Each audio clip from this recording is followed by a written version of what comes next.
Okay guys, nandito tayo, hanap tayo ng pako. May ilalagyan ako. Alam nyo ba guys kung ano yung pako?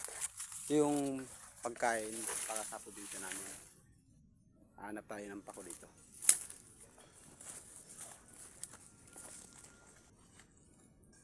Yan, ito guys yung pako. Yung, yun. Ito yung sariwa pa, kinukuha namin dito. Pinuputol yan dito sa dulo. Tapos, nagawang gulay.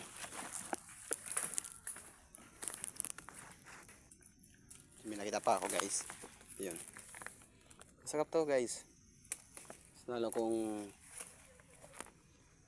pakulo. Pinakulaw. Kami nalagyan ng gata. Yun pa tayo guys nakita dito.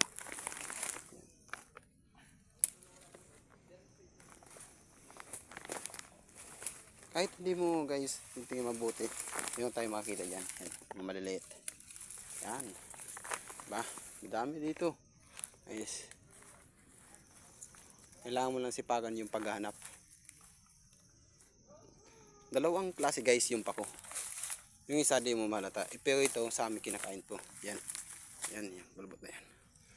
Kinukuha yan.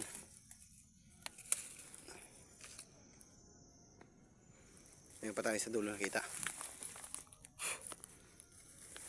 Hindi ka marunong magkita. Wala ka makukuha.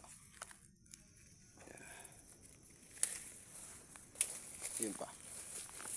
Ba, kahit yung maliliit na sa dulo, nakukuha yan. Nakikita yan dito.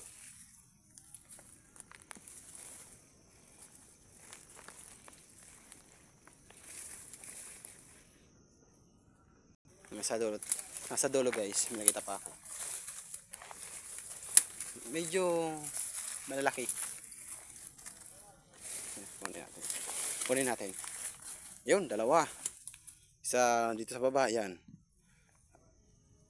Tapos isa dito. Yan, sarap yan. Yan. Putulin natin. Tikas. Yan, putol na. Ito, putulin natin. Oh, yun. Oh, guys.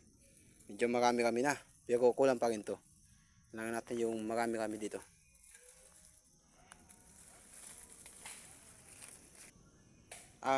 Ganito nga guys. Kung di ka marunong magtumingin, di mo makita yung spider na yan. Yan. Spider yan. Spider. Yun. Yan o. Yan o. Spider yan. Spider. Hindi makita. Okay. Meron din maliliit guys yan. Maliliit yan. Pero masarap pa rin yan. Nakuha yan. Dapat marunong ka magtumingin kahit yung maliliit. Punta tayo sa malayo guys. Update kita dyan mamaya kung gaano karami na yun nakuha natin. Bye. See you later.